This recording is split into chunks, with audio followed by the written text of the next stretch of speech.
Question पूछना है तो अधिकारी अगर आपको मेरा भाषण सुनना है तो मैं बोलूंगा, उसको आप रिकॉर्ड कर लीजिए।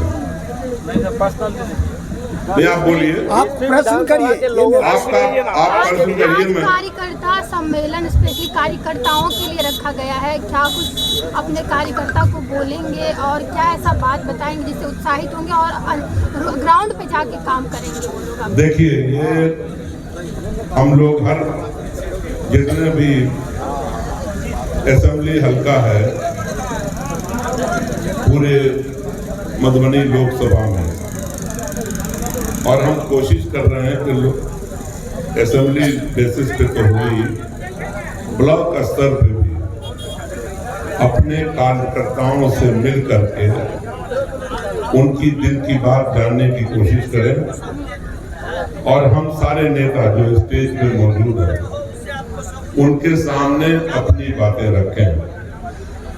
ये किसी एक पार्टी की मीटिंग नहीं है, ये इंडिया गठबंधन जिसके अंदर कांग्रेस पार्टी भी है, जिसके अंदर सारे तीनों वाम दल के साथी हैं, उसके बाद नई पार्टी जिसने अभी थोड़े दिनों पहले इस गठबंधन में वो शामिल हुए हैं, वीआईपी सनम अल्लाह की पार्टी, इन सब के साथी यहाँ मौजूद हैं और सभी अपने दल की तरफ से यहाँ पे संबोधन करेंगे।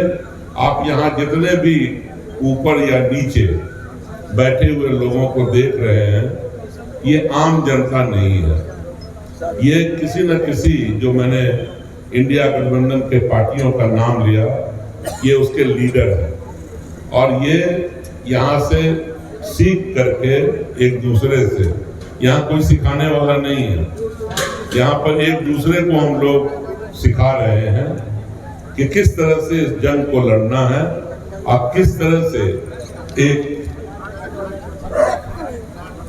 तानाशाही सरकार को देश से उखाड़ फेंकना है, और इसी के लिए हम लोग यहाँ जवाब दें। जी देखिए सर, नाराजगी जनता में अभी के जो सांसद हैं उनको लेकर के है, लेकिन इतिहास में ये देखा गया है कि आरजेडी के सांसद मधुबनी से कभी नहीं बने हैं, तो वो कैसे बदलेगा? देखिए, एक चीज बता दूं कि लगातार 3 मरतबा यहाँ से कमल खिला। पहले भी कमल के नाम पे वोट लिया, 2014 में मोदी के नाम पे वोट लिया, 2019 में फिर से मोदी के नाम पे वोट लिया, और यहाँ का जो सांसद है उनका कोई पता ही नहीं है, मधुबनी के अंदर लापता एमपी है वो। जनता खोज रही है उनको, अब भी इलेक्शन में खोज भी रही है, खदेड़ भी रही है।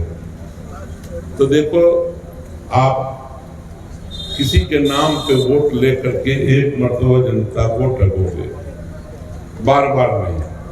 अब फिर मैं एक इंटरव्यू उनका सुन रहा था कि फिर से कह रहे मोदी के नाम पर दे दो, तो मोदी खुद ही कुछ नहीं रहा देश के अंदर। मोदी आज जाने जाते हैं महंगाई के लिए, मोदी जाने जाते हैं बेरोजगारी के लिए, मोदी जाने जाते हैं किसानों के खिलाफ काम करने वालों में, मोदी जाने जाते हैं कि देश की रक्षा भी वो ठीक से नहीं कर पाए। आज सैकड़ों किलोमीटर पर चीन काबिज हो गया है। तो ये हर देखो, जो वादा किया 15 लाख 2 करोड़ नौकरी, विदेश में काला धन लाएंगे, गंगा को साफ करेंगे, 100 स्मार्ट सिटी बनाएंगे, हर वक्त एक नया नारा और वादा। तो जो नारे और वादे पे मोदी हैं, अब जनता समझ गई है कि इन नारों से और वादों से मुल्क नहीं चलेगा। आज नौजवान बेरोजगार हैं, आप देखो चारों तरफ पूरे देश में चले जाओ, डॉक्टर हो, इंजीनियर हो, ग्रेजुएट हो, इंटर पास किया हो, या फिर नौजवान जो बेरोजगार है, जो कम पढ़े लिखे भी हैं, नौकरी छिन गई, रोजगार छिन गया देश के अंदर। और पिछले दिनों याद करो कि जब तेजस्वी ने जो वादा किया था अपने मैनिफेस्टो में कि हम कम से कम 10 लाख लोगों को नौकरियां देंगे बिहार के अंदर। तो हमारे माननीय नीतीश कुमार जी ने कहा था कि बाप के घर से लाके देगा, लेकिन 17 महीने के अंदर एक नौजवान डिप्टी सीएम ने अपने विभाग जो उनके पास थे, HRD, PWD, जो भी विभाग उनके पास था, उसके अंदर 5 लाख से ऊपर नौकरी देकर के साबित किया कि एक नौजवान तेजस्वी एक सोच रखता है, विचार रखता है। और आज फिर अपने नए घोषणा पत्र में उन्होंने कहा कि हम पूरे देश के अंदर 1 करोड़ नौजवानों को नौकरी देने का काम करेंगे।